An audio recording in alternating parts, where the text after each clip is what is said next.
Et à quasiment 9h20 sur Europe 1, nous accueillons Alexandre Devecchio pour son édito. Bonjour Alexandre. Bonjour Lénaïque. Alors vous en a parlé dans les journaux ce matin. Et vous aussi Alexandre, vous voulez répondre à une question. Pourquoi Donald Trump est-il aussi brutal ? Oui Lénaïque, car ce qui choque une partie de l'opinion et des médias concernant Donald Trump, c'est souvent moins le fond que la forme. Certes, le président américain horrifie les progressistes par son positionnement anti-woke ou sa fermeté en matière d'immigration.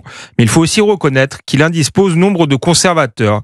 Plus que sa politique, ces derniers lui reprochent son style, qu'il juge inutilement brutal et finalement contre-productif. Il ne voit en lui qu'un clown agressif. Il est vrai qu'on peut se demander s'il était bien nécessaire d'humilier publiquement Zelensky, quand bien même on serait partisan de chercher un compromis avec Vladimir Poutine. Pourtant, on aurait tort de voir dans cette violence la simple expression du caractère de Donald Trump.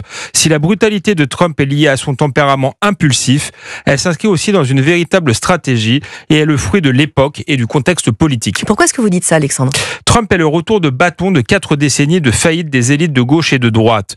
Aux yeux d'une partie des Américains, les solutions à leurs problèmes ne peuvent plus venir des élites technocratiques dites responsables.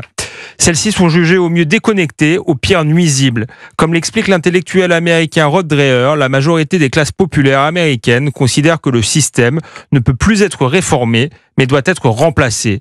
Ils considèrent que seules des solutions radicales peuvent sauver l'Amérique. Trump n'est donc pas plébiscité malgré ses excès, mais au contraire, précisément parce qu'il est aux yeux de ses électeurs, le seul à pouvoir renverser la table et faire voler les assiettes.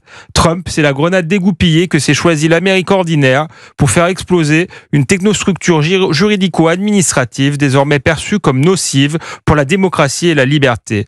Avec son vice-président J.D. Vance, il forme un véritable binôme. Non moins dur sur le fond, Vance est plus policé sur la forme. Quand Trump mène la révolution, son vice-président prépare la reconstruction. Est-ce que vous pensez, Alexandre, que le modèle Trump est transposable en France ? Ce n'est pas l'option choisie par Marine Le Pen qui a au contraire choisi une stratégie de dédiabolisation, consciente que les transgressions et les outrances de Jean-Marie Le Pen ont fait perdre des années à ses idées et son parti.